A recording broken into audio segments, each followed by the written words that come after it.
Hey guys, tonight we're stepping back in time, way back. Picture this: the flickering light of a hearth, the sound of crackling firewood, and the unmistakable aroma of something simmering in a pot.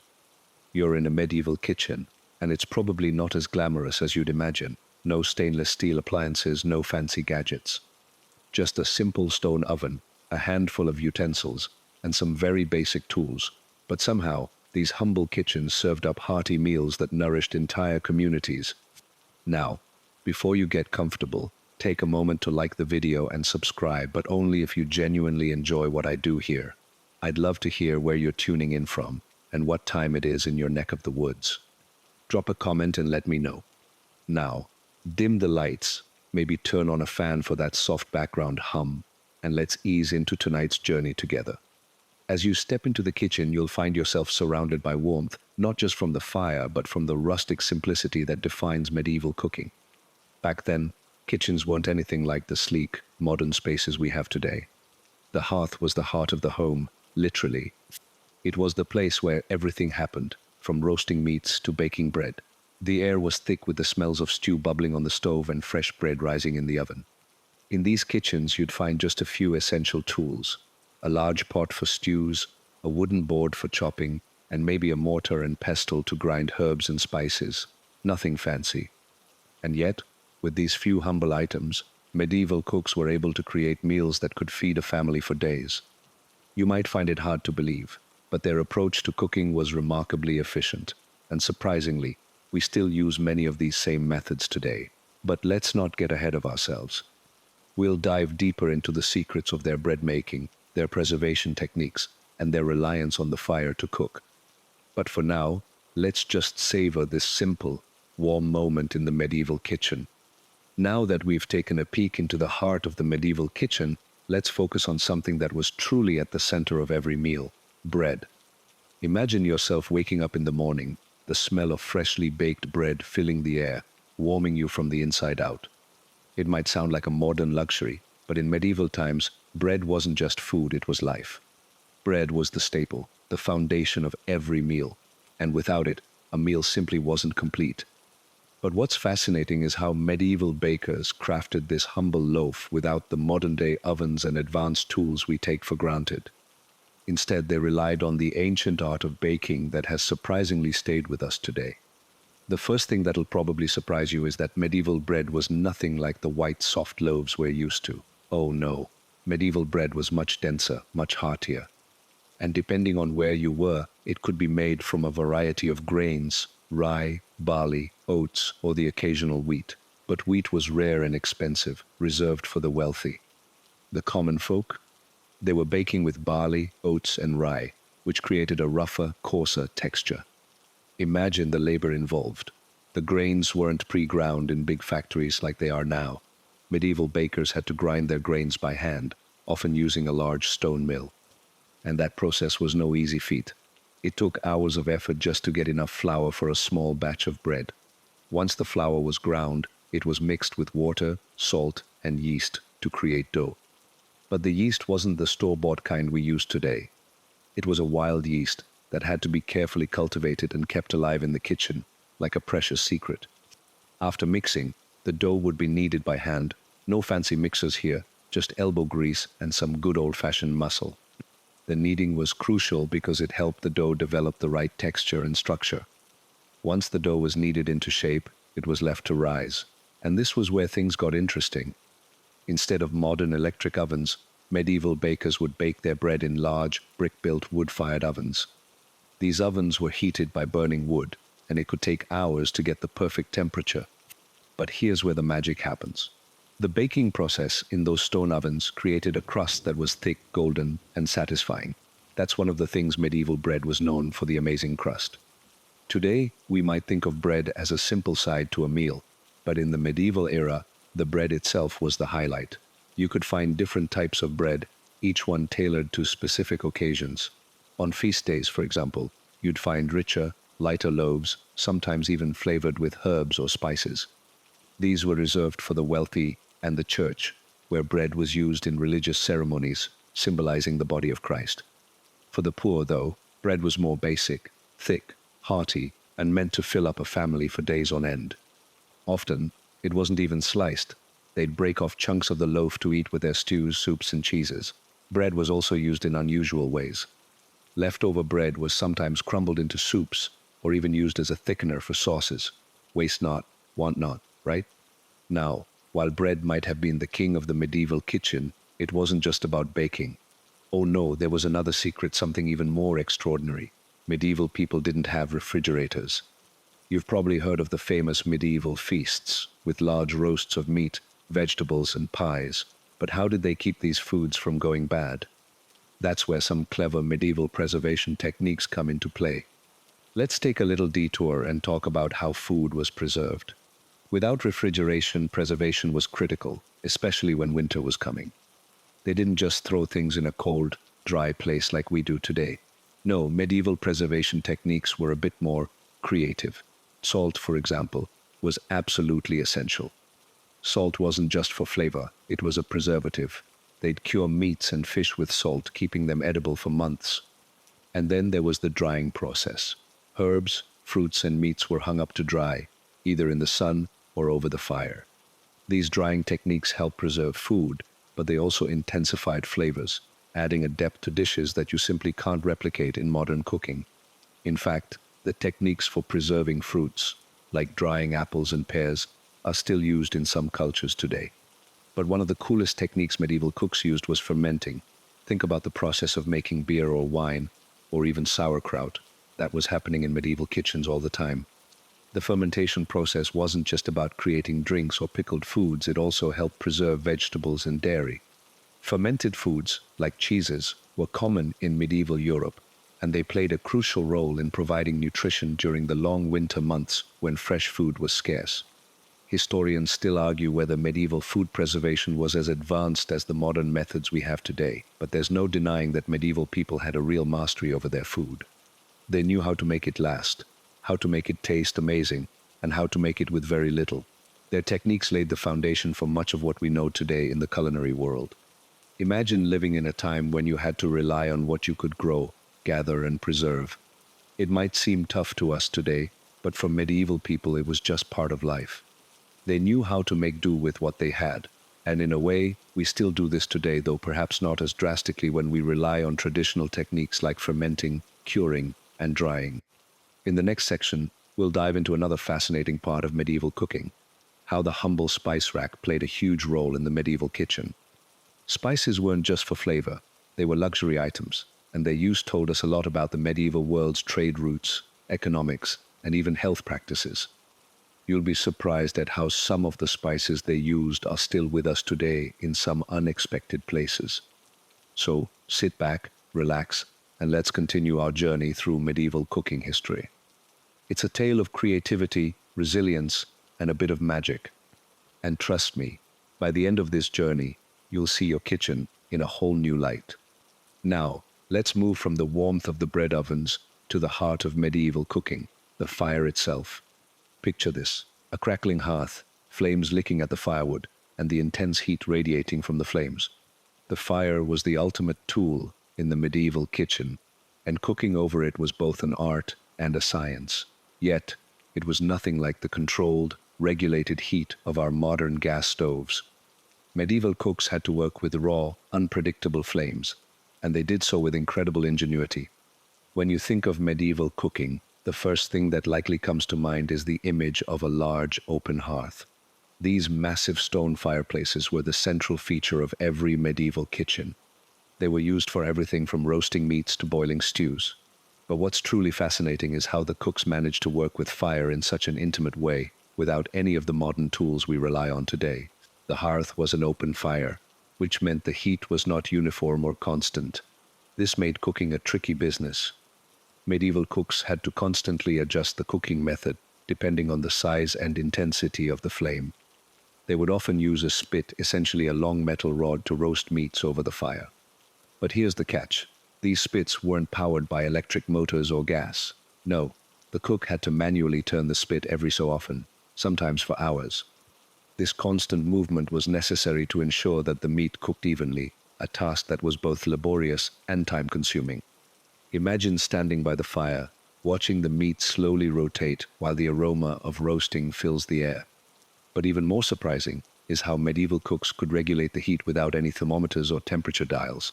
They had to rely on their senses and experience.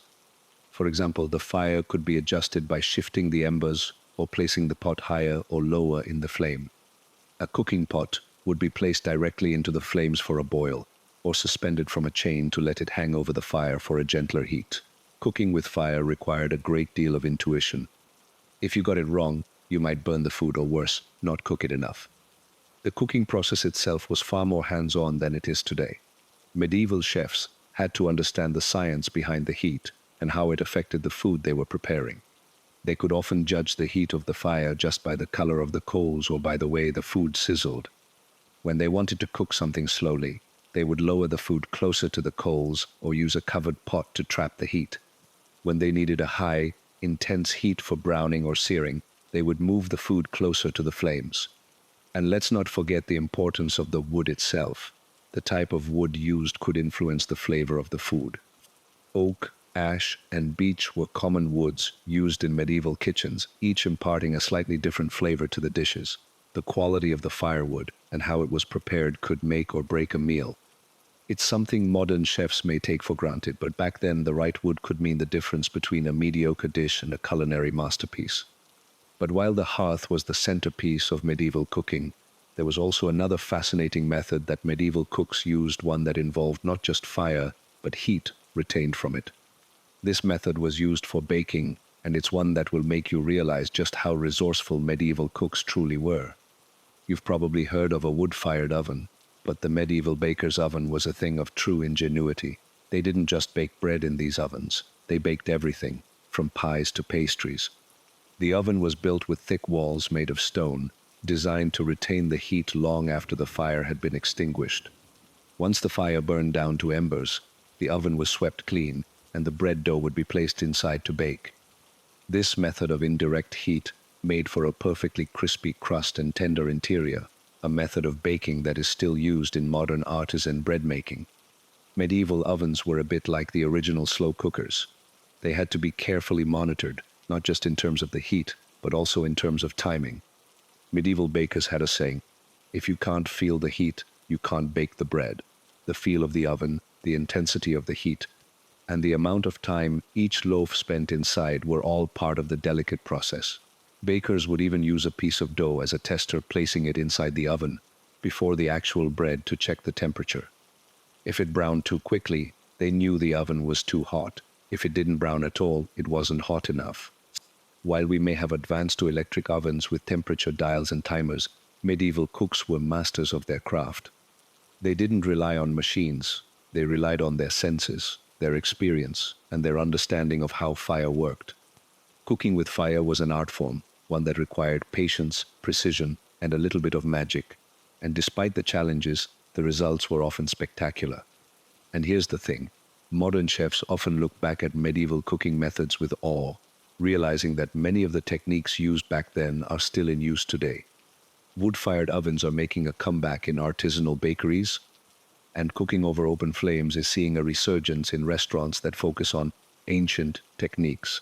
While we've certainly made advances in cooking technology, there's something undeniably appealing about the raw, elemental experience of cooking with fire.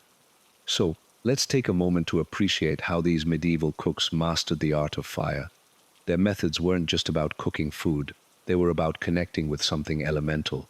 Fire was life, and in their kitchens, it was the key to transforming simple ingredients into meals that would be remembered for centuries.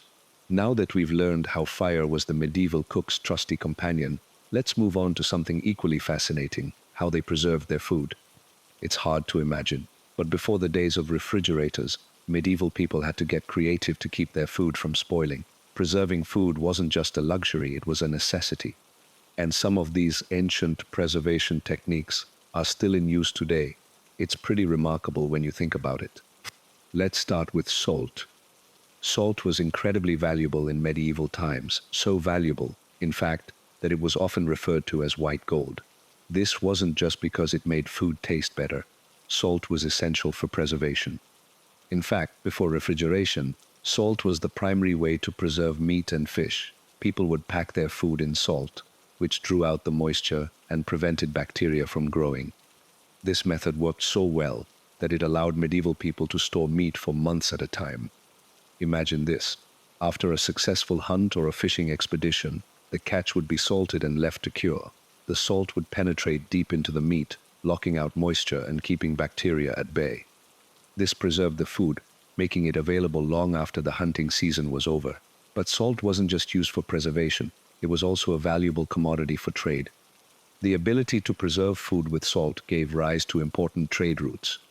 Salt became one of the most traded goods of the medieval world, and regions rich in salt, like the salt mines of the Alps, became very important centers of commerce. Then there was smoking. Now we all know that smoked meats and fish are a delicacy, but in the medieval kitchen, smoking was a crucial preservation technique. Smoked food lasted for weeks or even months, and the process was surprisingly simple. The medieval cook would hang meat over a slow-burning fire or place it in a smoking chamber. The smoke would penetrate the meat, adding flavor, while also preserving it by reducing moisture and killing off bacteria. Think about those old-time smoky ham legs hanging in a butcher's shop. That's not just a charming image, it's a clever preservation method. And while today we may use commercial smoking techniques and special wood chips, medieval cooks relied on whatever wood was available, and the smoke from a wood fire was used to preserve everything from sausages to fish. Another technique medieval people used to preserve their food was drying. Dried fruits, herbs, and meats were common staples in medieval diets.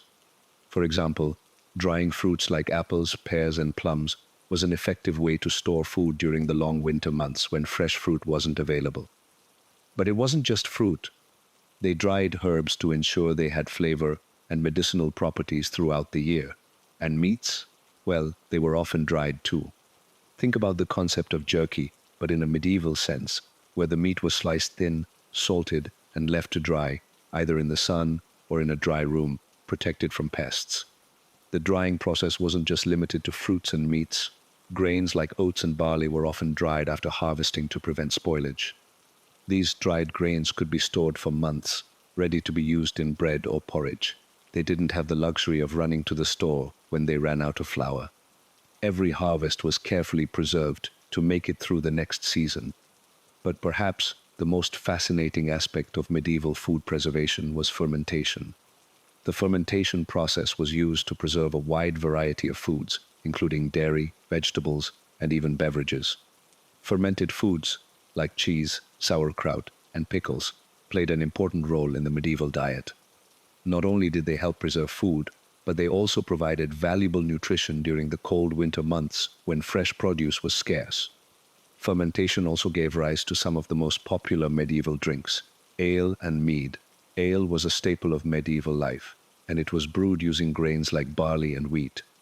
The fermentation process turned these grains into a flavorful, mildly alcoholic beverage that was consumed daily. Mead, which is made from fermented honey and water, was another popular drink, especially in Northern Europe. Mead wasn't just a drink, it was also used in religious ceremonies and feasts, where it was considered a gift from the gods. Historians still argue whether medieval people understood the science behind fermentation, or if they simply stumbled upon these methods by trial and error. Either way, the results were astonishing. Fermented foods and beverages not only lasted for months, but also contributed to the health and nutrition of medieval people. They were rich in probiotics, which helped with digestion and overall health. In many ways, medieval people were ahead of their time in recognizing the importance of fermentation. And let's not forget about the use of honey as a preservative. Honey was used not just as a sweetener, but also as a natural preservative. Medieval people would preserve fruits and even meats in honey, taking advantage of its natural antibacterial properties. Imagine jars of fruit preserved in honey, or a hunk of meat bathed in a thick layer of golden sweetness to keep it from spoiling. It's a method that's still used today in some traditional food cultures. Of course, preservation wasn't just about food, it was also about storing things like grains and spices. Spices were incredibly valuable in medieval times, not just for flavoring food, but also for preserving it. Spices like pepper, cloves, and cinnamon were used to season meats, but they also acted as preservatives. The same goes for herbs like rosemary and thyme, which were often used to flavor and preserve meat. In the next section, We'll explore how medieval cooks used spices, and you might be surprised to learn just how essential they were to both preservation and flavoring in medieval cooking. Spices weren't just a luxury, they were vital for survival.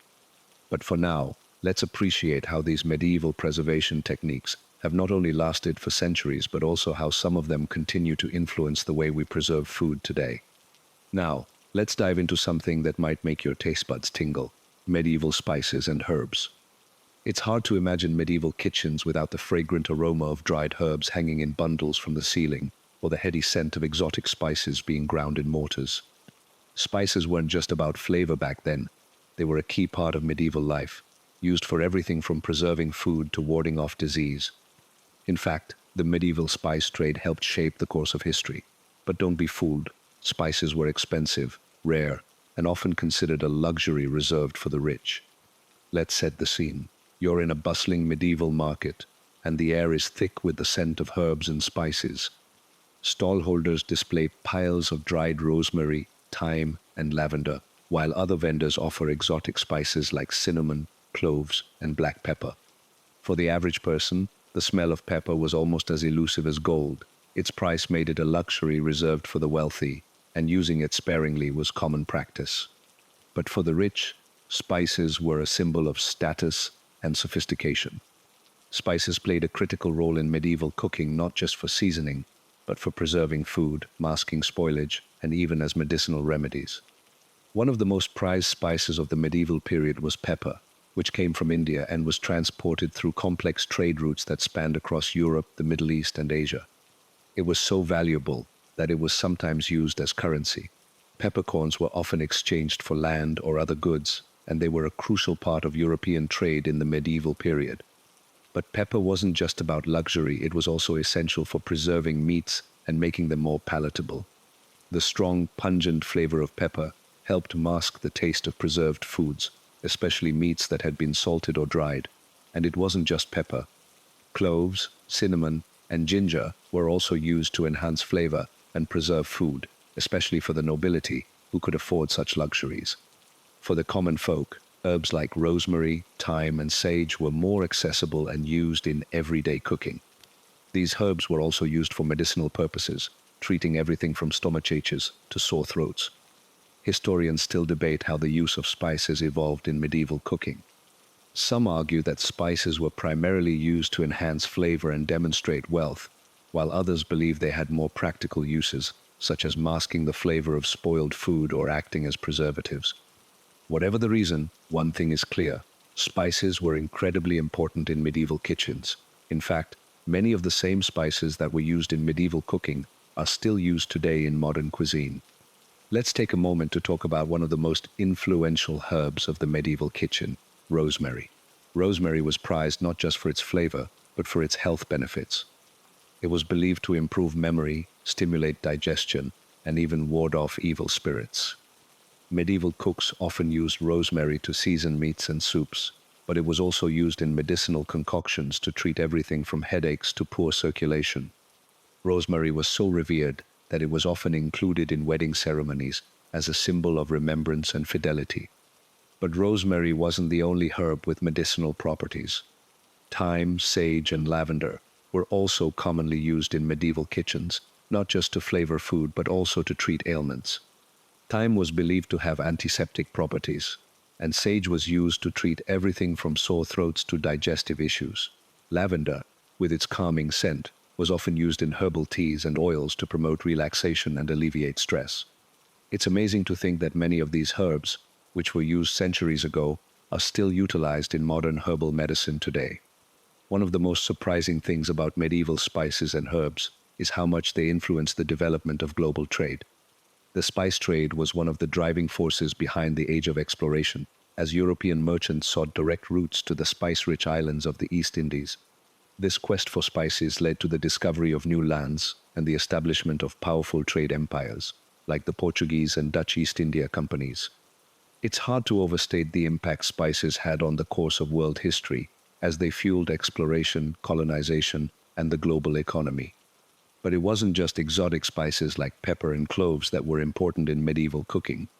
Common herbs, which could be grown in gardens or even in pots on windowsills, played a crucial role in everyday medieval cooking. These herbs were used to season soups, stews, and meats, and were also used for medicinal purposes. They were the backbone of medieval cuisine, providing both flavor and health benefits in ways we might not even recognize today. And let's not forget the way medieval people used herbs and spices for religious purposes. Many herbs, such as frankincense and myrrh, were used in religious ceremonies and rituals. Frankincense, in particular, was highly prized for its use in Christian liturgy and was considered a sacred gift fit for the Christ child. The use of herbs and spices in religious practices added an extra layer of significance to the flavors and scents found in medieval kitchens. So, the next time you find yourself seasoning your food with a pinch of rosemary or a sprinkle of pepper, remember that these ancient ingredients have been shaping human history for centuries. From preserving food to enhancing flavor and even promoting health, herbs and spices were and still are an essential part of our daily lives. In the next section, we'll dive into another fascinating aspect of medieval kitchens: cooking with animal parts. You might be surprised to learn how medieval cooks made use of every part of the animal, from snout to tail, and how these techniques are still being rediscovered today in the culinary world. Stay tuned as we explore the art of nose-to-tail cooking in the medieval kitchen. Now that we've explored the world of medieval herbs and spices, let's shift gears and take a look at something a bit more unconventional: cooking with every part of the animal. You might be thinking, wait, wasn't that just about using the leftovers? Well, yes and no. The medieval approach to cooking wasn't about waste. It was about resourcefulness, creativity, and survival. Every single part of the animal, from the bones to the organs, had a purpose in the medieval kitchen. And surprisingly, many of these nose-to-tail techniques are making a comeback in modern kitchens today. Imagine, if you will, that you're in a medieval kitchen. The butcher has just delivered a freshly slaughtered animal, and the cook is already planning how to make the most of every piece. In medieval times, nothing went to waste. While today, we might be a little squeamish about using certain parts of the animal, in the past, these cuts were considered essential. In fact, they were often prized for their flavor, richness, and nutritional value. Let's start with the most obvious: the meat itself. Medieval people weren't picky about which part of the animal they ate. If it was edible, it was used. The legs, the shoulders, the ribs, the belly, everything was fair game. But there were certain cuts that were more commonly used than others. The tender cuts, like the loin and the sirloin, were reserved for feasts and special occasions. These cuts were considered the most desirable, often roasted over the fire or cooked in stews. However, the less tender cuts, like the neck and the shank, were equally valuable because they were often used in soups, stews, and pies, where the slow cooking process tenderized the meat and made it incredibly flavorful. But what about the other parts of the animal, the ones we might hesitate to use today? Well, medieval cooks didn't hesitate. In fact, some of the most prized dishes of the time were made from parts that might make modern cooks cringe. Take the humble offal kidneys, liver, heart, and intestines. These were considered delicacies, packed with flavor and nutrients. Medieval people didn't throw away the organs. They turned them into sausages, pies, and even pâtés. Imagine a savory pie filled with liver, onions, and herbs, or a rich stew made from heart and kidneys, simmered for hours in a flavorful broth. One of the most fascinating things about medieval offal dishes is how they were prepared. Many recipes called for the organs to be soaked in salt water or vinegar before cooking to remove any impurities. This was done not only for flavor but also for preservation, as salt played a key role in both flavoring and curing the meats. Some dishes even involved stuffing the intestines with minced meat and herbs, creating a sort of medieval sausage or haggis, long before it became a Scottish staple. But it wasn't just the organs that were used. The bones were just as important. Medieval cooks knew that the best flavors came from the bones, which were used to make stocks, broths, and soups. The marrow in the bones was highly prized and considered a delicacy. It was often scooped out and spread on bread, or it was added to soups and stews to enrich the flavor and add depth to the dish. The bones themselves weren't thrown away either. They were used to make everything from bone broth, still a popular modern health trend, to the gelatine needed for pies and other savory dishes. The skin was another part of the animal that medieval cooks used. In fact, Medieval cuisine was known for using animal skin in a variety of ways.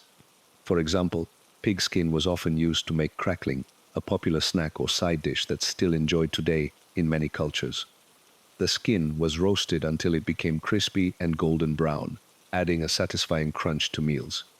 Other animal skins, like those from sheep, were used to make dishes like stewed tripe, where the stomach lining was slow cooked in a flavorful broth.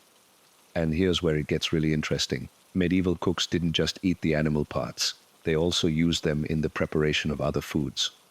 Bone marrow, for example, was often used to enrich sauces or to give body to gravies. The leftover bones were also used to create a stock base for soups, a technique that would eventually become the foundation of many French culinary traditions. The knowledge of how to extract flavor from bones was passed down through generations and is still an essential skill for modern chefs today. Historians still argue whether the medieval emphasis on using every part of the animal was born out of necessity or practicality. Some believe it was all about survival, making sure that every part of the animal was put to use in order to get the most out of the slaughter.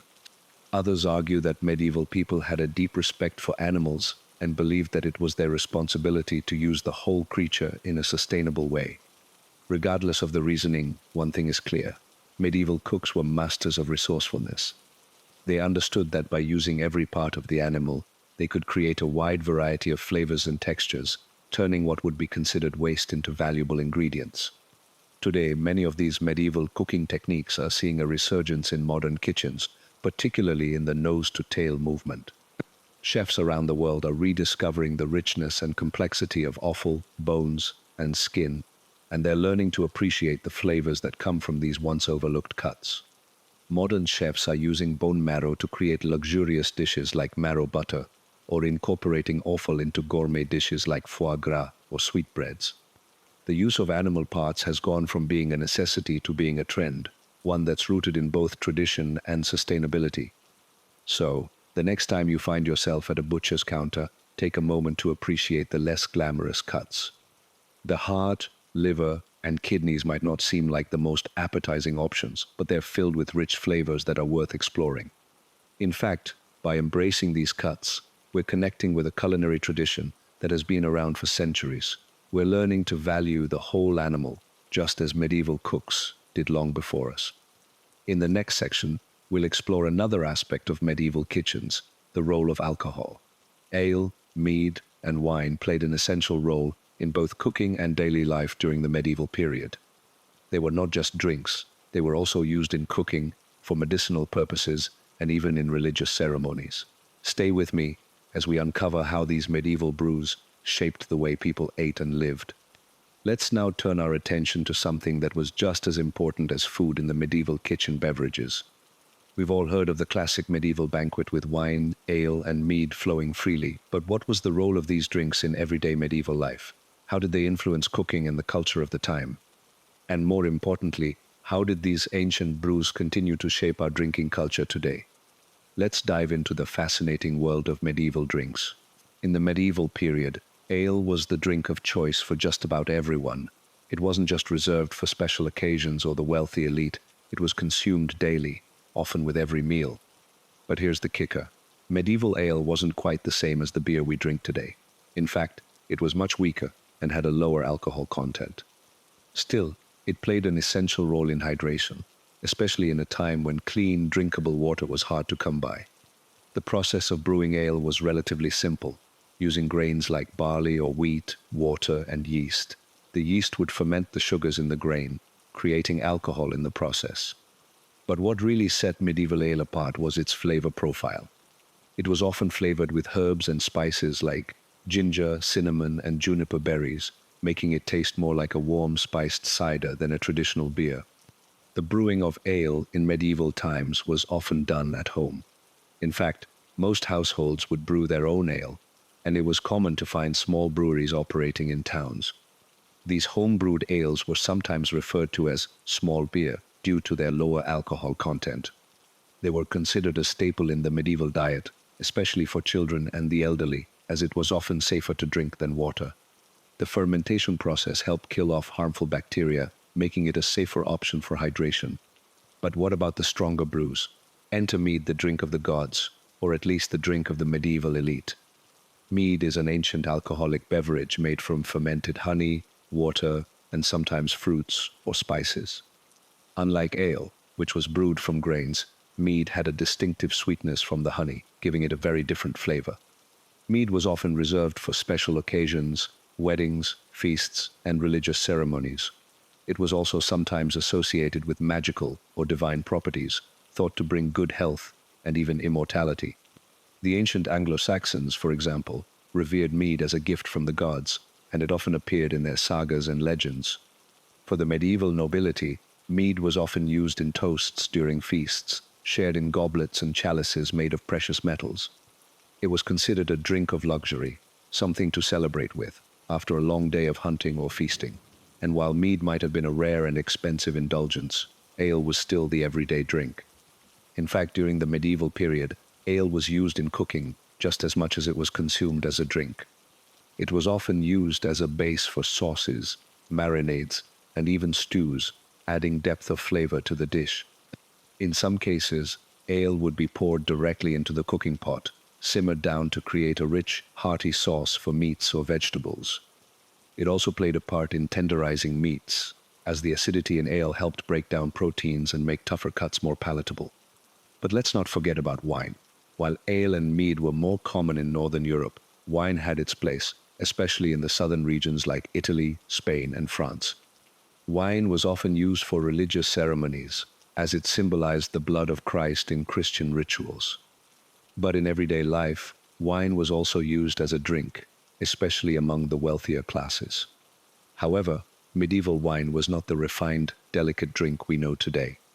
In fact, wine in the medieval period was often quite harsh and strong, sometimes mixed with spices, herbs, and even sweeteners like honey to improve its flavor. Wine was also used in cooking, particularly in sauces and stews, where its acidity helped balance the richness of meats like beef and lamb. Historians still argue whether the medieval preference for drinking alcohol was driven more by necessity or by culture. Some believe that alcohol was consumed primarily for health reasons after all. It was much safer than drinking the often contaminated water. Others argue that the consumption of alcohol, especially in the form of mead and wine, was a cultural practice rooted in religious rituals and the celebration of life. Either way, it's clear that alcohol played a significant role in medieval kitchens, both as a beverage and as an ingredient in cooking. Today, the legacy of medieval brewing techniques can still be found in many of our modern craft beverages. Small batch ales, meads, and even wines that use ancient methods of fermentation and spice infusions are making a comeback in many parts of the world. And just like the medieval brews, these drinks are about more than just flavor. They're about tradition, culture, and the artistry of the brewers. Now, while medieval drinks may have been at the heart of every meal and celebration, there's one more aspect of medieval cooking that deserves our attention: how they prepared their feasts. Imagine a grand banquet, complete with roasted meats, fragrant spices, and elaborate dishes. The medieval kitchen wasn't just about everyday meals, it was also about grand celebrations and religious feasts. In the next section, we'll explore what a medieval feast looked like, how it was prepared, and why these extravagant banquets were so important in shaping both medieval culture and cooking traditions. The medieval feast. When we think of the Middle Ages, it's hard not to imagine grand banquets full of sumptuous dishes, with long tables piled high with roasted meats, bread, fruits, and rich wines. These feasts were not just about food, they were grand social events, with a heavy emphasis on entertainment, display of wealth, and, of course, indulgence. But what exactly did a medieval feast look like? And more importantly, what would you have eaten if you were lucky enough to be invited? Let's picture it. The banquet hall is filled with laughter, music, and the clinking of goblets. Servants rush around with trays laden with food, while the lord and lady of the house sit at the head of the table, surrounded by their guests. The first thing you'd notice is the sheer abundance of food. There's no skimping here. Medieval feasts were a spectacle designed to impress and show off one's wealth and status.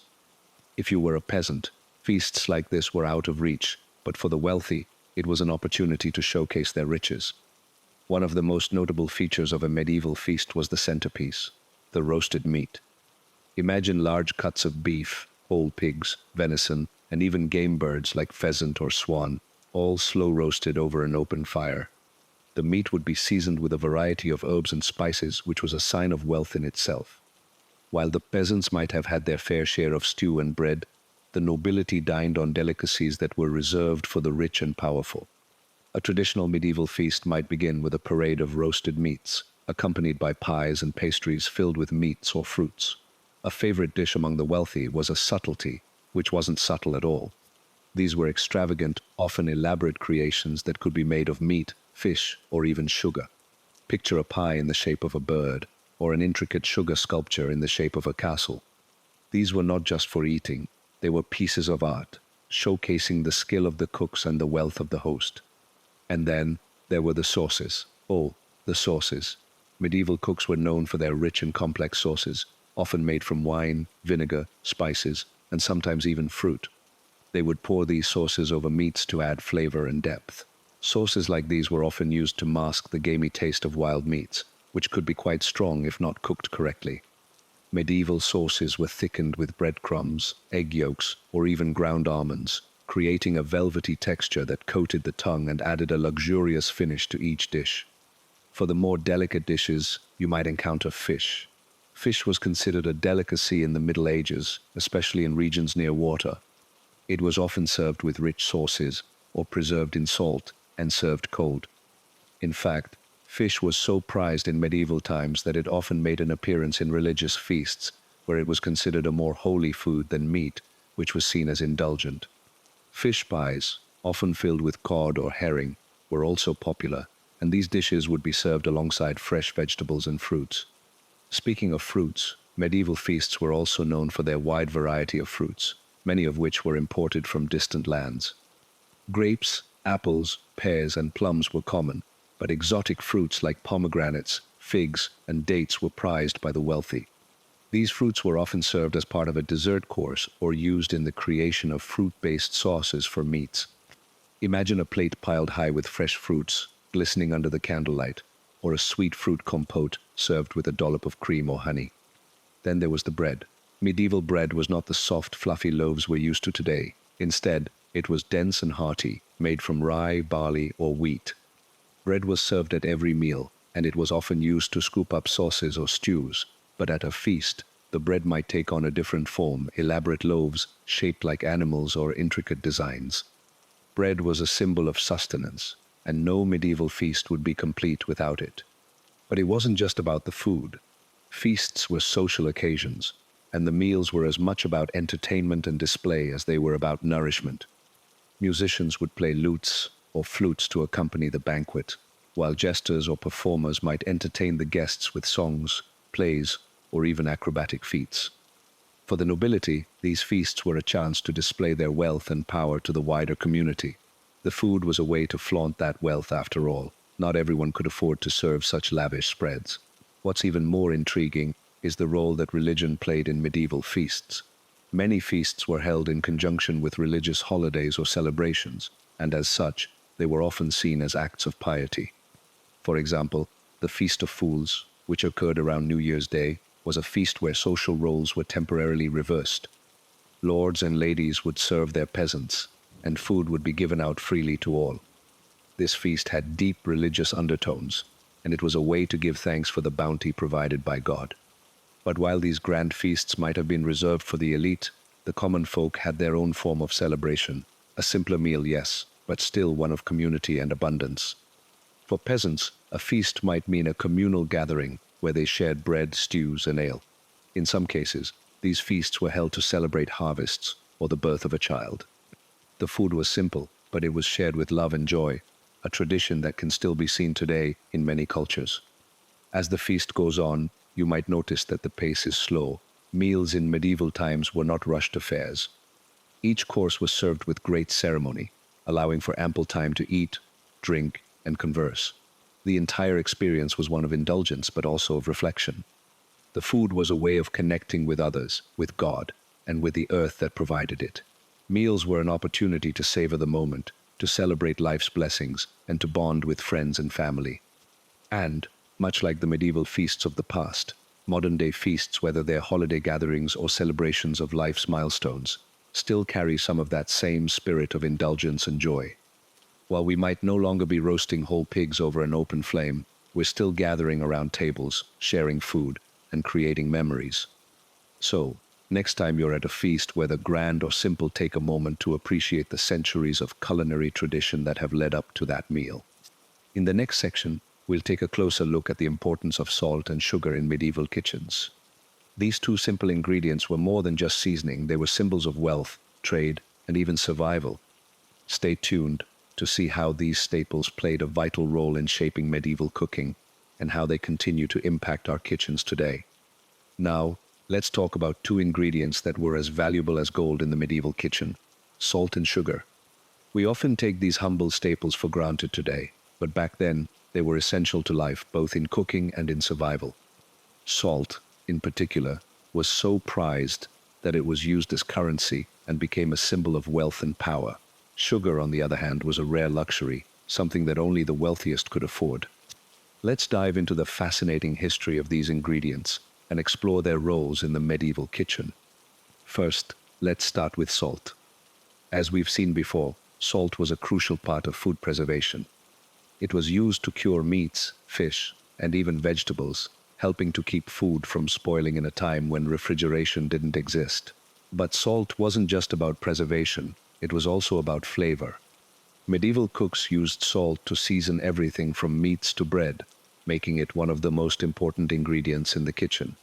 In fact, it's hard to overstate how valuable salt was in the medieval period. Imagine this: you live in a small village, and the nearest saltworks is miles away. You rely on the salt trade to get your supply, and you're willing to pay a steep price for it. Salt was often transported in large quantities, sometimes by ship, and it was traded across Europe and beyond. Salt could be so expensive that it was taxed heavily, and in some places it was even referred to as white gold because of its preciousness. The importance of salt in medieval society cannot be overstated. It was used not only for food but also for preserving fish, making sauces, and even for medicinal purposes. It was so valuable that it was often included as a form of payment for workers, soldiers, and even slaves. But what about sugar? Well, sugar was an entirely different story. Unlike salt, sugar wasn't widely available in medieval Europe. It was an exotic luxury imported from the East, and it was incredibly expensive. In fact, sugar was so rare that it was often treated as a medicine rather than a sweetener. It was used in small amounts, primarily in the kitchens of the wealthy, to add sweetness to desserts, pastries, and beverages. It was also used to preserve fruits and to create syrups that could be poured over meats for a sweet and savory flavor combination. Sugar's role in the medieval kitchen was as much about prestige as it was about flavor. Having sugar in your kitchen was a sign of wealth and status, and it was often used to impress guests during feasts and banquets. The wealthy elite would use sugar to make intricate desserts, like marzipan and sugar sculptures, which were not just food, but edible art. Imagine a grand banquet where the dessert course consists of elaborate sugar sculptures in the shape of animals or even castles.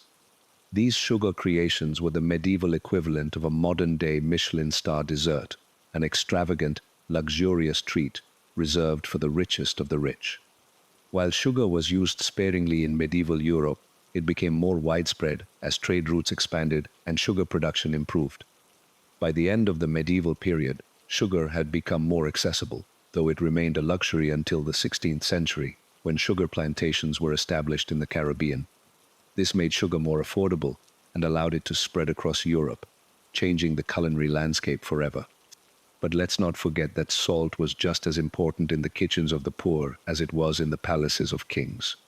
For the common people, salt was often the only way to add flavor to their meals. It was used to season simple stews, broths, and breads. In fact, bread was often eaten with salt, which helped balance the blandness of the coarse, dense loaves they had access to. For the poor, salt was more than just an ingredient, it was a lifeline, a way to preserve food during the harsh winter months when fresh ingredients were scarce. Interestingly, salt also had a role in medieval medicine. It was believed to have healing properties, and it was often used in poultices, baths, and gargles to treat everything from sore throats to infections. Salt was also used in religious rituals, particularly in Christianity, where it symbolized purity, wisdom, and preservation. The phrase salt of the earth comes from this belief that salt had the power to cleanse and preserve both the body and the soul. In some parts of Europe, salt was so essential that it became the foundation of local economies. For example, in Venice, salt was a major part of the economy, and the salt trade helped finance the city's rise to power as a trading hub. In fact, the word salary comes from the Latin word salarium, which referred to the payments made to Roman soldiers in the form of salt. It's a reminder that salt was once so valuable that it could be used as payment for work. While salt may have been the cornerstone of medieval cuisine, sugar's story is just as fascinating. It's incredible to think about how these two ingredients, both seemingly simple, played such a significant role in shaping medieval kitchens and culture. Salt was a necessity, while sugar was a luxury. Yet both were symbols of power, trade, and innovation. Now, as we move on, let's take a moment to appreciate how these ingredients continue to influence modern cooking. We may not rely on salt as a form of currency anymore, but it's still one of the most essential elements of our kitchen. Sugar, once a rare luxury, is now found in just about everything we eat. These ingredients have come a long way since medieval times, but their legacy lives on in our cooking traditions today. In the next section, we'll dive into the world of medieval baking, where flour, water, and fire come together to create masterpieces that have stood the test of time. So, let's continue our journey through the medieval kitchen and see how the humble art of baking influenced everything from bread to pastries, and why it remains so important today. Now that we've explored the importance of salt and sugar, let's step into the world of medieval baking.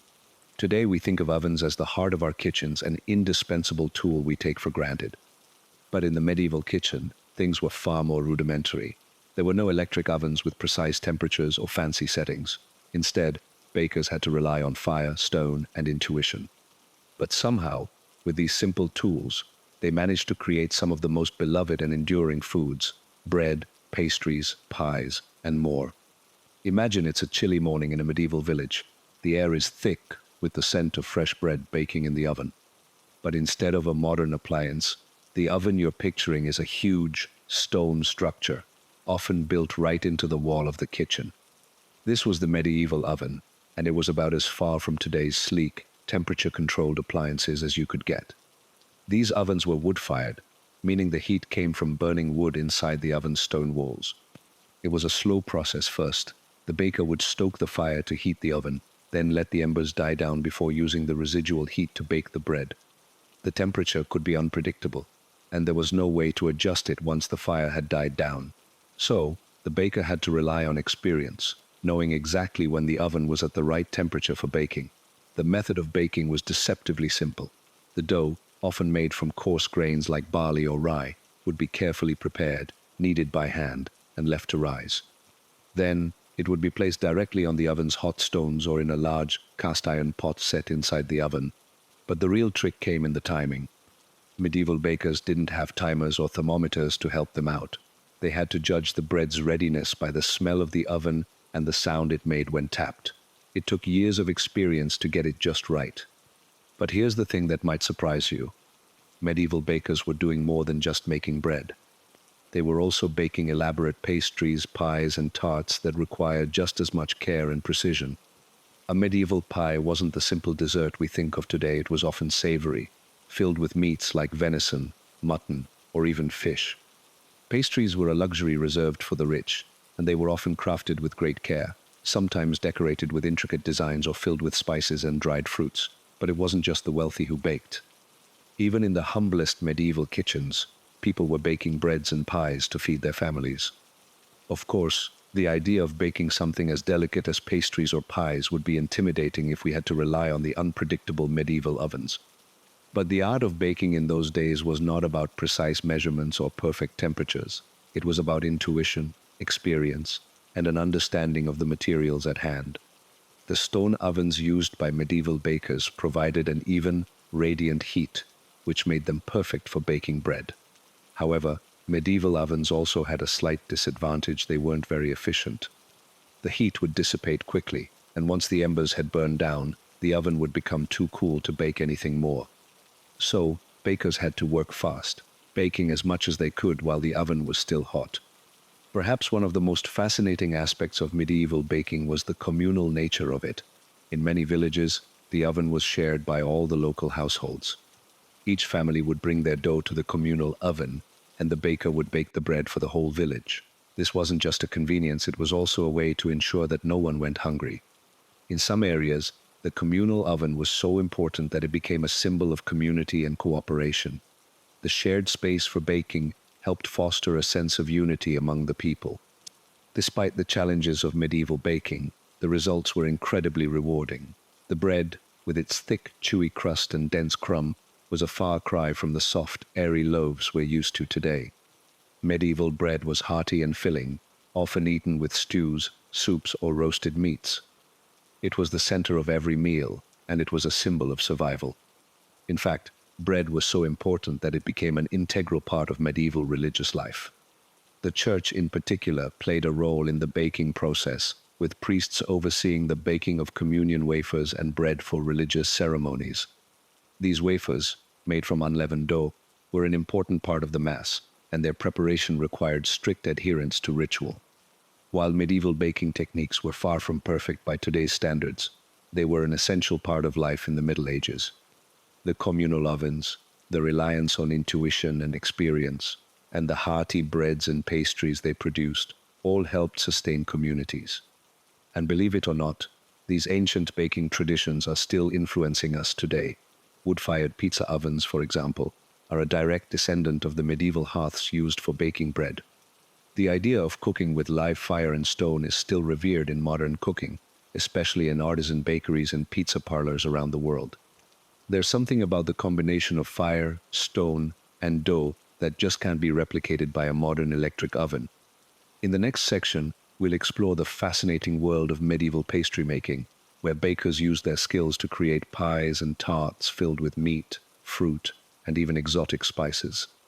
While today we might think of pastries as desserts, in medieval times, they were an essential part of the diet, and often far more elaborate than you might expect. Stay tuned as we continue our journey through the medieval kitchen and uncover the culinary secrets of the past. As we continue our journey through the medieval kitchen, let's take a moment to appreciate one of the most beloved aspects of medieval cuisine, pastries. Today, we often think of pastries as sweet treats, flaky croissants, buttery tarts, and rich desserts. But in medieval times, pastries were far more than just desserts. They were an essential part of both everyday life and grand feasts, often combining the best of both sweet and savory flavors. So, how did medieval bakers craft these delightful creations, and why were they such an important part of the medieval diet? First, let's talk about the concept of the pastry itself. While today, we might use ready-made dough from the store, medieval bakers made their pastry dough from scratch, using flour, water, and fat, often lard or butter, though butter was more of a luxury for the wealthier classes. The dough would be carefully prepared and rolled out to make both the outer crust and the delicate, flaky layers inside. But here's the kicker. Medieval pastry crusts weren't necessarily made for eating.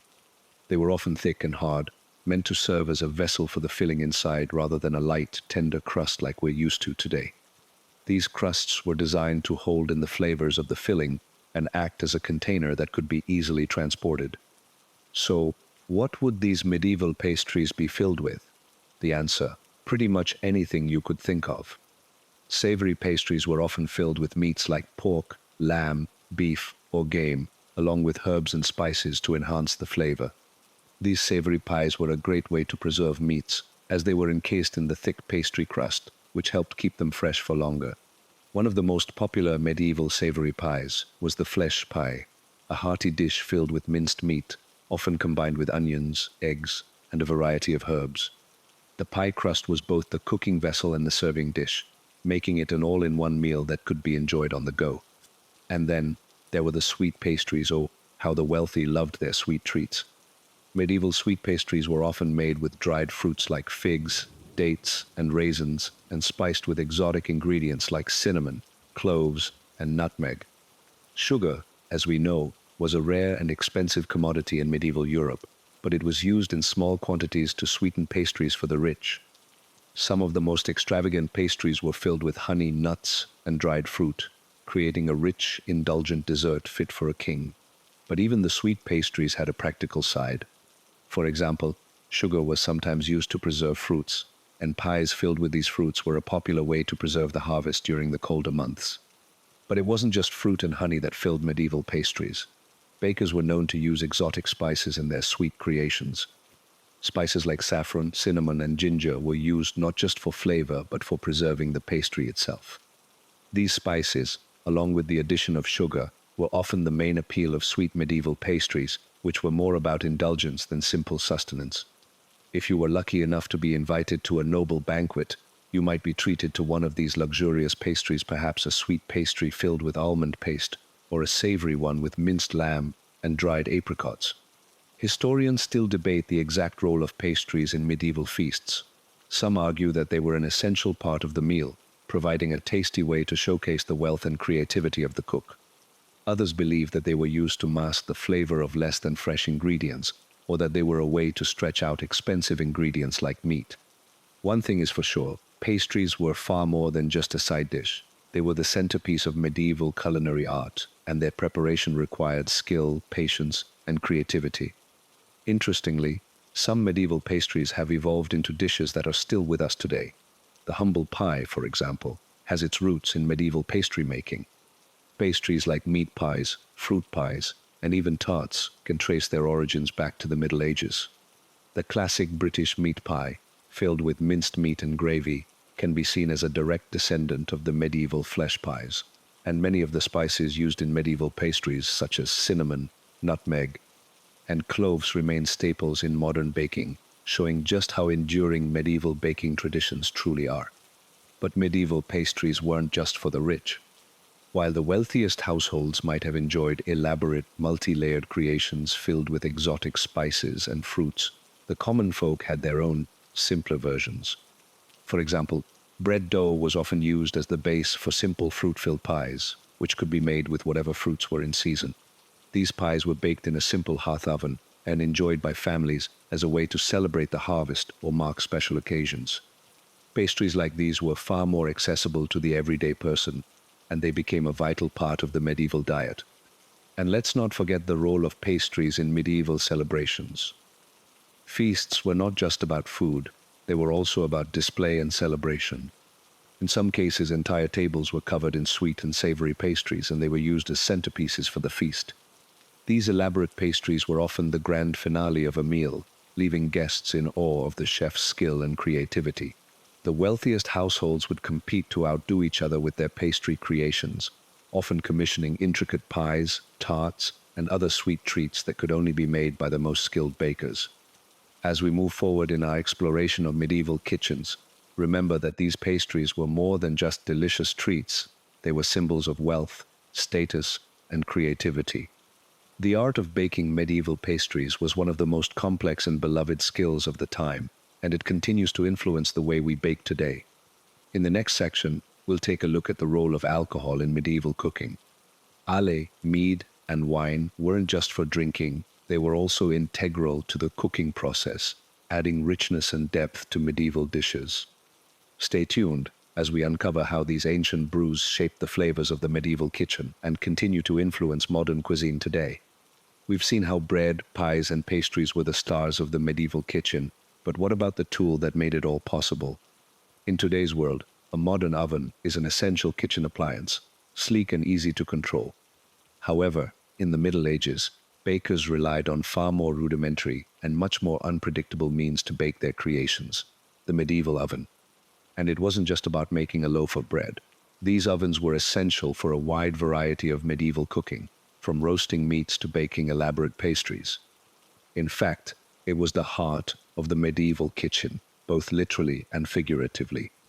Picture yourself in a medieval kitchen, and there, in the center of it all, is a massive stone oven, perhaps built into the wall. This is the medieval oven, a simple yet critical part of life. But unlike today's ovens with temperature settings and timers, this one required an entirely different kind of skill and intuition. The cooking process wasn't about placing food inside and pushing a button. No, it was about understanding the fire, knowing when the coals were just right, and gauging the heat by sight, sound, and smell. Medieval cooks became experts in managing the heat.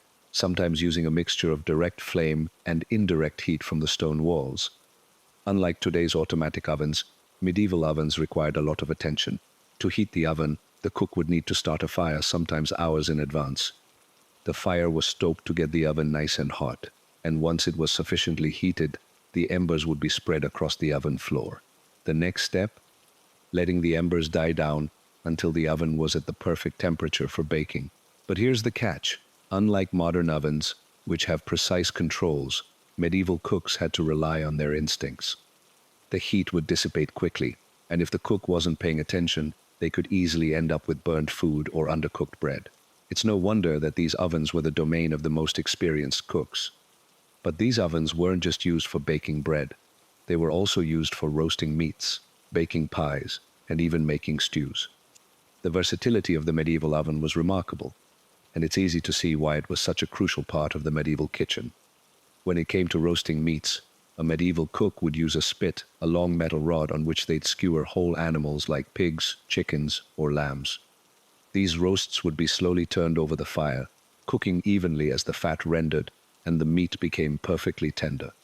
But the roasting wasn't just about cooking the meat, it was also about infusing it with flavor. The medieval cooks knew the importance of seasoning and would use herbs, salt, and sometimes wine or ale to marinate and baste the meat, ensuring a mouth-watering dish.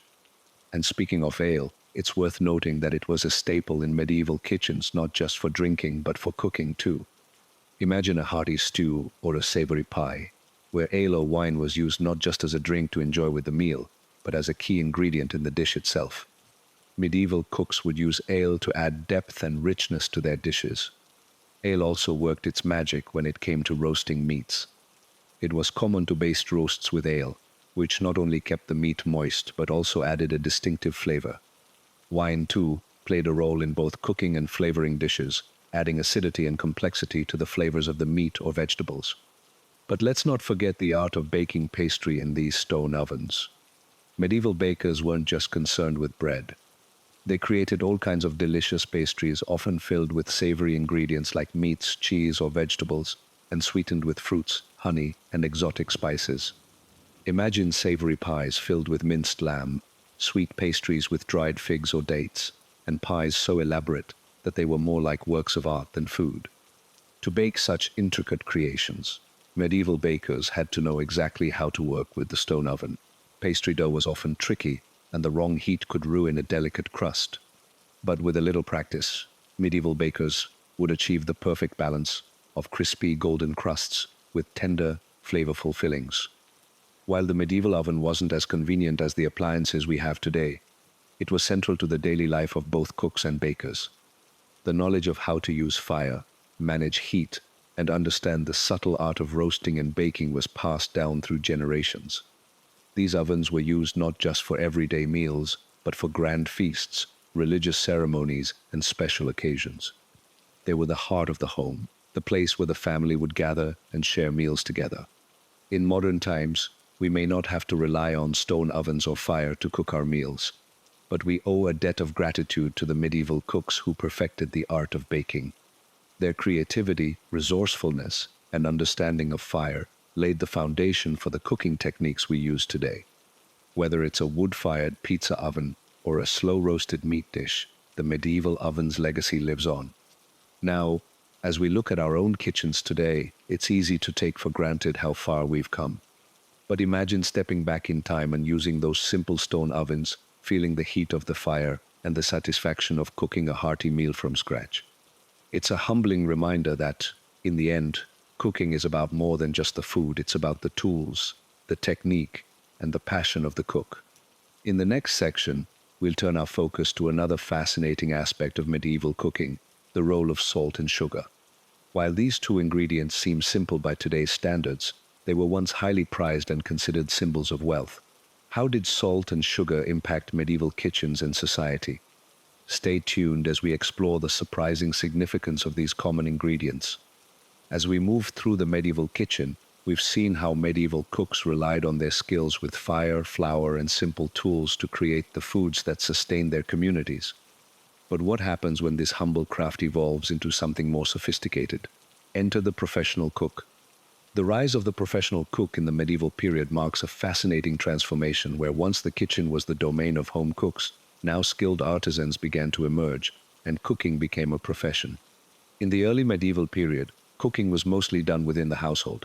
There was no distinction between the head of the household preparing food and an individual's role in meal prep. Everyone pitched in, from the lord of the manor to the lowliest servant. But as society began to grow and become more complex, especially in the urban centers of medieval Europe, the role of the cook began to evolve. For one thing, the wealthier households started to employ specialized cookspeople who were trained in the art of creating elaborate dishes, as well as those who could handle the logistics of a large kitchen. As cities and towns grew, these cooks became more prominent, eventually forming guilds that helped regulate the profession. In fact, guilds were an important part of the medieval economy. These guilds set the standards for the quality of food being prepared and ensured that cooks had the right training and skills. Historians argue about when exactly cooking became a professionalized occupation in the medieval period. Some believe it began to take shape as early as the 12th century, when royal and noble courts began to employ full-time chefs and kitchen staff. These chefs weren't just cooking for the nobility, they were cooking for feasts, banquets, and religious celebrations. And these events weren't just about feeding people, they were about showcasing wealth and power. The food at these feasts had to be extravagant, complex, and delicious. To meet these needs, the role of the professional cook became indispensable. As cooking became more specialized, the skill set required to be a professional cook expanded. These cooks had to be experts in everything from food preparation to presentation. For example, in noble courts, chefs would prepare multiple courses of intricate, delicately flavored dishes, often combining sweet and savory flavors in ways we would never think to do today. They had to know how to properly roast meat over a fire, bake in stone ovens, prepare sauces from scratch, and even use spices and herbs in precise amounts to elevate the flavor of their dishes. The art of cooking was taken to a whole new level. But the evolution of the professional cook wasn't limited to the elite.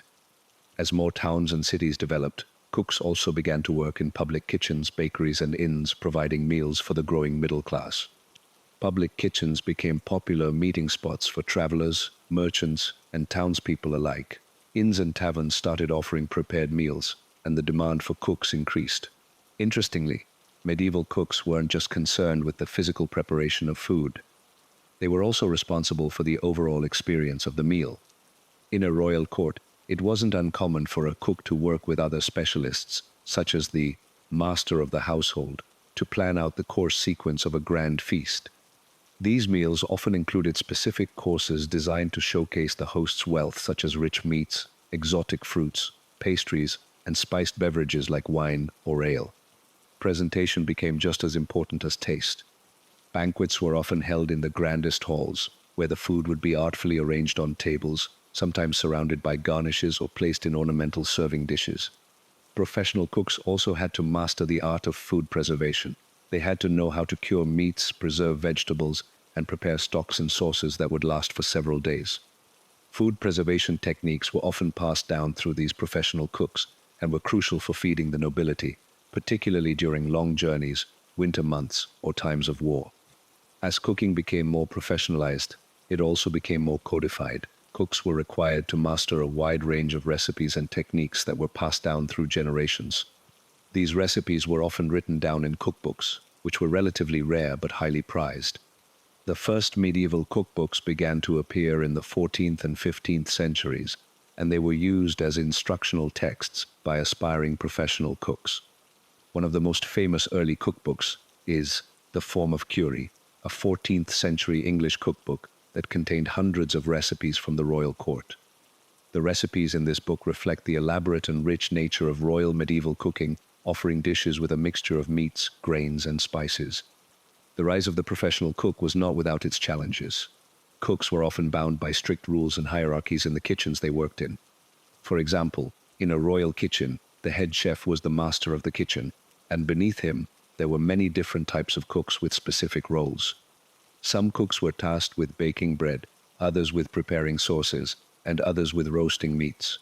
It was a system that demanded both skill and organization. The emergence of professional cooking in medieval society also marks the beginning of culinary innovation. The need for cooks to work quickly and efficiently gave rise to new cooking techniques and tools. Cooks in royal kitchens invented new ways to roast, bake, and prepare dishes, and these innovations would lay the groundwork for modern culinary practices. Historians still argue whether the professionalization of cooking was a result of increasing wealth and complexity in medieval society, or if it was driven by the desire for culinary excellence at royal courts. Some believe it was a bit of both. Regardless of the origins, one thing is clear. The rise of professional cooks in the medieval period laid the foundation for modern cooking as we know it. As we move forward, we'll take a look at how these professional cooks and the food they created influenced the way medieval feasts were structured and celebrated. These feasts were not just about food, they were about display, status, and the performance of power. Stay tuned to learn more about the role of grand feasts and how the food served at them continues to shape our ideas of celebration today. As we journey deeper into the medieval kitchen, let's explore the fascinating divide between the food of the wealthy nobility and that of the common folk. At first glance, you might think that the difference in their meals was all about wealth and access to luxurious ingredients, but there's more to it than that. The divide wasn't just about what people ate, it was also about status, social order, and how food reflected one's place in medieval society. So, what did the wealthy eat compared to the common folk?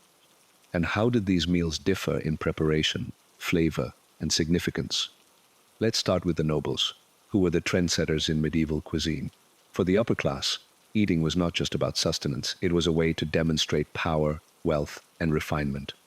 Noble feasts were elaborate affairs, often lasting for hours, with multiple courses showcasing the best and most luxurious foods available. These feasts could include everything from roasted meats to intricate pastries filled with dried fruits and spices. The nobles had access to expensive ingredients, including exotic spices like cinnamon, cloves, and saffron, which could be used to flavor meats and desserts. They also had access to the freshest ingredients, such as game meats, venison, wild boar, and even swans, which were reserved for the wealthy. Imagine yourself at a medieval banquet held by a noble lord. You're seated at a long wooden table covered with fine cloth, surrounded by guests dressed in their best attire. The first course arrives, a roasted pig, its skin golden and crispy, surrounded by bowls of stews made from fresh vegetables and spices. The smell of cinnamon and cloves fills the air as the next course is brought to the table. A delicate pastry filled with minced meat, dried fruits, and nuts, flavored with saffron. Then, perhaps, a course of marinated fish in a sauce, made with wine, garlic, and herbs. This isn't just food, it's an event. Each course is more lavish than the last, designed to impress guests and showcase the wealth and refinement of the host. But let's be clear, these lavish feasts were not just about indulgence, they were a reflection of social hierarchy. The types of food served were a way for the noble class to differentiate themselves from the common folk, who had a much simpler, more modest diet. The wealthy had the resources to access a wide variety of ingredients, from imported spices to rare game meats, while the common people made do with what they could grow or obtain locally. In stark contrast, the food of the common folk was much more basic and often depended on the seasons. Bread was the staple food for peasants, and it was typically made from rye, barley, or oats, grains that were more readily available to the lower classes. The bread was often dense and coarse, very different from the soft, airy loaves eaten by the wealthy. Meals for the common folk typically consisted of stews, soups, and porridge, made from whatever vegetables, grains, or legumes they had on hand. Meat was a rare luxury for the peasants, and when it was eaten, it was often preserved in salt or dried to last through the winter months. In rural areas, where fresh food was scarce, people relied heavily on preserved foods. The common folk might eat salted fish, salted meats, or dried vegetables. These preserved foods could last for months, providing nourishment during times when fresh food was not available. But despite the simplicity of their meals, the peasants were experts at making the most out of what they had. Stews, for example, were often made by boiling whatever was available vegetables, a bit of meat if they were lucky, and whatever herbs or spices they could afford to add. The key to the peasant diet was using what was available in the most efficient way possible. But the division between the nobility and the common folk didn't just stop at food. Cooking techniques were also different.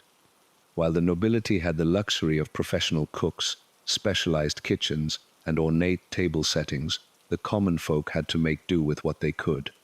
In many rural households, cooking was done over a simple hearth with basic tools. For the wealthier households, cooking was an intricate art, with a large staff of cooks who were skilled in preparing multiple courses, managing the fire, and using intricate techniques to create rich sauces and perfectly roasted meats. In contrast, the common folk cooked their meals with whatever they could scrounge together, often making one-pot stews or simple bread-based dishes.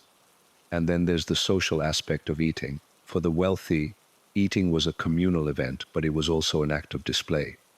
At feasts, the nobility would eat together in grand halls, with everyone from knights to ladies of the court gathered at a massive banquet table. Eating was an important social activity, and it wasn't just about the food, it was about showing off one's status and wealth to the others in attendance. For the common folk, however, meals were often shared with family, and the food was much simpler. Meals were more about survival and sustenance than luxury. But even in the homes of the poor, food had its own form of celebration. For example, at harvest time, peasants would gather together to celebrate the bounty of their crops with a simple feast. They would share bread, cheese, vegetables, and whatever meat they could afford. These gatherings were a way to celebrate community, survival, and the hard work that went into growing the food they ate. Though the food might not have been extravagant, the sense of togetherness and gratitude was just as important as any feast at a noble court. Historians often argue about whether the medieval food divide was purely a matter of access, or whether it also had cultural and symbolic significance.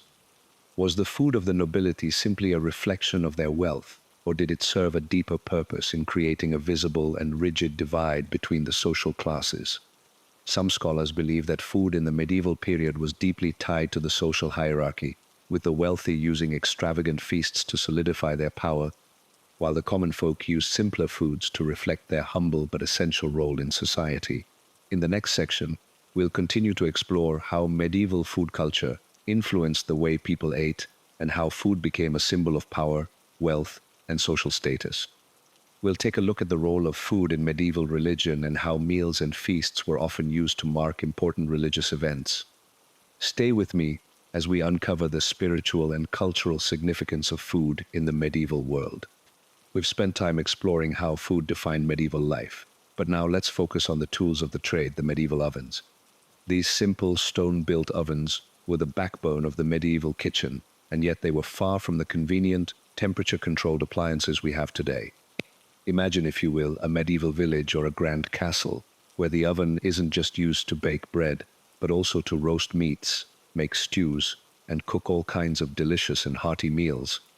The medieval oven was both a tool for daily life and a source of social connection in the home. These ovens weren't small either. In fact, they could be quite large, often built right into the walls of the kitchen or the hearth. It's important to remember that the medieval kitchen wasn't just about food preparation, it was about community and family. The oven was often placed in the center of the kitchen or communal cooking space, where it would serve not just as the place where meals were prepared, but also as a gathering point for the household. It was the heart of the home, just as it had been for centuries. But what made these ovens so effective? The key was heat retention. Medieval ovens were built from thick stone, which retained heat for a long time, even after the fire had burned down. Unlike modern ovens, which rely on electricity or gas, the medieval oven used the heat from a wood fire. The fire would first be stoked inside the oven to create intense heat. Then the embers would be carefully removed to create a steady, even heat for baking. The result was food that had an incredible depth of flavor, especially for breads and roasts, which cooked perfectly in the oven's steady, radiant heat. Let's think about bread for a moment, something we've already touched on in this series. Medieval bread, unlike the soft, fluffy loaves we might buy today, was dense and hearty. The oven's role was crucial to the texture and taste of the bread. The thick stone walls of the oven would evenly distribute the heat, allowing the bread to bake with a beautiful golden brown crust. Without this oven, the bread wouldn't have achieved the same hearty texture and delicious flavor that was characteristic of medieval loaves. And what about pies and pastries? Medieval pastries were a whole different world. They weren't just simple desserts, they were a full meal in themselves, with savory fillings like meats and vegetables. The medieval oven was perfect for baking these dense pies, where the dough had to hold in the rich fillings and the heat had to cook the dish evenly. And let's not forget about the pies filled with dried fruits, spices, and even meats for the wealthy.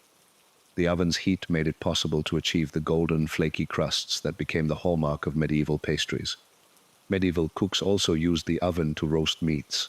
Whole animals, from pigs to game birds, were often roasted over the fire, but the oven allowed for a gentler, more controlled roasting method. Meats would be placed inside the oven and cooked slowly, allowing the flavors to develop and the meat to become tender. This slow roasting technique was crucial, as medieval cooks often had to deal with tough cuts of meat. The oven helped to break down the tougher fibers, making the meat much more palatable. But what makes the medieval oven truly fascinating is the way it brought people together.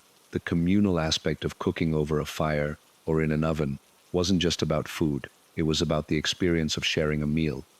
In the smaller kitchens of peasant homes, the oven might be used to cook the family's bread for the week, while in the larger homes of the nobility, the oven would be used to prepare a grand feast. In both cases, the oven was central to family life and social interaction. What's also remarkable is that the techniques used in these medieval ovens have made their way into modern cooking. For example, wood-fired pizza ovens today still rely on the same principles as the medieval oven. The heat is evenly distributed through the stone walls, and the food cooks slowly and evenly, achieving the same rich flavors that medieval bakers and cooks once enjoyed. And while we've come a long way with our modern ovens, there's something special about that traditional, slow-baked food. The techniques passed down through generations have endured, and today, chefs around the world are rediscovering the art of cooking with wood-fired ovens, just like the medieval cooks who first perfected the technique. But medieval ovens weren't just for baking bread or roasting meats. They also played a role in food preservation. The heat from the oven would dry out meats and fruits, preserving them for the colder months. By drying meats like fish and pork or fruits like apples and pears, medieval people could store food for the long winters when fresh produce was scarce. These preservation methods helped to ensure that food would be available throughout the year, even in the harshest conditions. In the next section, we'll look at the importance of communal meals and the role of feasts in medieval society. How did the food served at these gatherings reflect the status and power of the host? And what role did these feasts play in both social and religious life? Stay tuned as we continue to unravel the complex and fascinating history of medieval cuisine.